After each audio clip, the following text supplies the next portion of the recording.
aussi avec moi quelqu'un qui est constamment dehors, Simon. Merci d'être là. Salut, Liliane. Si je me trompe pas, en fait, tu es coordonnateur général d'Arbre Évolution. Exact. Voilà. Donc, Simon, Arbre Évolution a une palette d'implications et d'activités assez large et assez impressionnante aussi. En fait, la question que j'ai pour toi, c'est que dans le cadre du projet Saint-Luc, ça va être quoi votre implication précisément? Dans le cadre du projet de l'Espace Saint-Luc, on va mettre à profit le programme de reboisement social. Et ça, bon, ça implique différentes choses, mais surtout d'opérer une activité de verdissement participatif. Donc, le reboisement social, c'est ça, c'est de rallier les gens des communautés autour d'événements de plantation d'arbres. Mais en plus de ça, de trouver du financement privé à partir de notre réseau de partenaires, qui est au-dessus de 100 entreprises PME, principalement québécoises, qui donnent des fonds à chaque année au programme de reboisement social. Donc, ça nous permet d'arriver avec un peu comme une étincelle, une bougie d'allumage pour les milieux de vie comme Magog, qui viennent à nous pour obtenir l'aide du programme de reboisement social sur le plan financier, sur le plan technique, logistique. Et on travaille vraiment en collaboration avec tous les intervenants du milieu. Fait que c'est vraiment une belle synergie qu'on arrive à créer avec les villes et les municipalités au Québec. Et j'aimerais savoir, en fait, de quelle façon Arbre Évolution va aider à diminuer les GES à l'Espace Saint-Luc?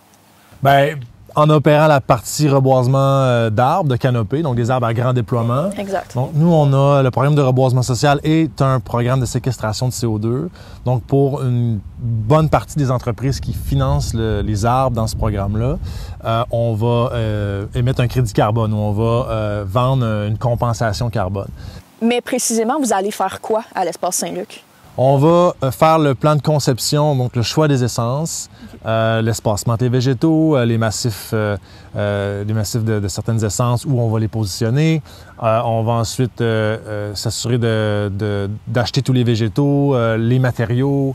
On va aider à mobiliser les bénévoles et on va surtout encadrer l'activité de plantation le jour où ça va se produire. Donc, recevoir le flot de citoyens, bénévoles, écoliers, s'assurer de subdiviser les groupes en sous-groupes en fonction de certaines tâches. Et tous ces gens-là vont être encadrés par des socio-arboriculteurs qui sont nos experts sur le terrain, qui conjuguent à la fois expertise sylvicole, mais aussi la capacité de conscientiser les gens et d'expliquer qu'est-ce qu'on fait, comment on plante un arbre. Merci beaucoup, Simon. Plaisir.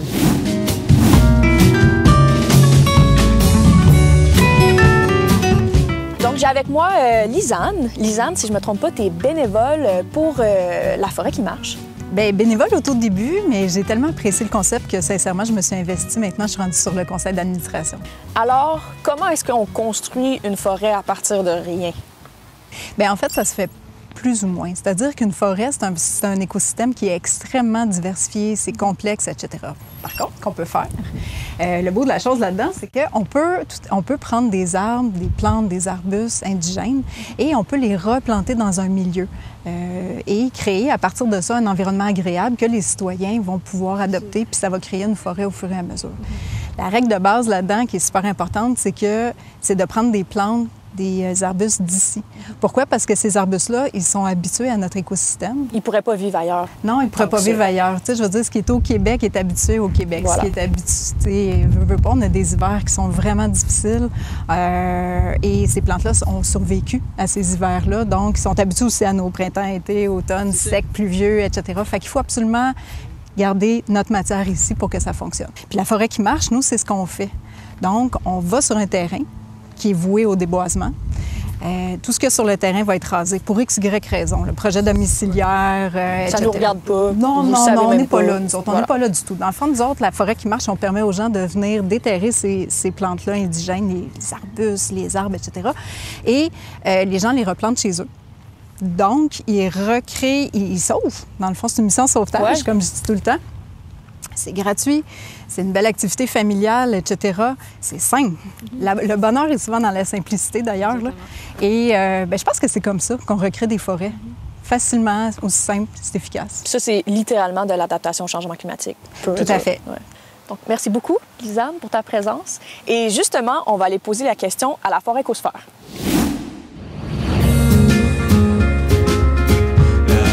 La rumeur de la vie. que tu es au courant qu'il va y avoir des plantations sociales l'année prochaine? Non, ça, j'étais pas au courant. Donc, quelque chose de nouveau. Il va y avoir des plantations si vous voulez venir planter les arbres. Allez-vous venir peut-être? Je sais pas. Moi, je suis down. Oui, absolument. Ça va nous faire plaisir d'aller planter des arbres. Ben oui, très partant. Toi, tu vas les apporter? Oui, moi, je les apporte. Ben ouais, ça pourrait être le fun. Genre, j'ai jamais fait ça, fait que ça ferait une nouvelle expérience. Puis ça allait être dans la nature en plus. Entre amis? Ouais. Toi, est-ce que tu vas venir planter des centaines d'arbres à l'espace Saint-Luc? Ben oui. Je prends ça pour un oui. Elle sera là avec son équipe au complet. Dans un parc idéal, pour toi, il y a quoi? Ben pour moi, il y a une notion de diversité, autant pour les publics qui y viennent que pour la nature, en fait. Donc, il faut vraiment qu'il y ait de quoi pour supporter la vie. Donc, on sait que les insectes ont un gros déclin. Donc, c'est important d'avoir des espèces endémiques, d'une diversité, avec une floraison qui va durer le plus longtemps possible. Puis, je pense que c'est aussi pour que les personnes puissent se réapproprier la nature. Donc, pour moi, un espace qui serait aussi un espace de co-jardinage, parce que les gens aussi peuvent avoir de l'éducation. Ça serait ça pour moi, un parc idéal. Pour vous, des trails de 4 roues, des puits de gaz où est-ce qu'on peut mettre le feu. Des sables bitumineux. Je vais reprendre la réponse. La diversité, puis plein d'enfants qui jouent. Elle veut des bébés partout, la madame, c'est ça qu'elle veut.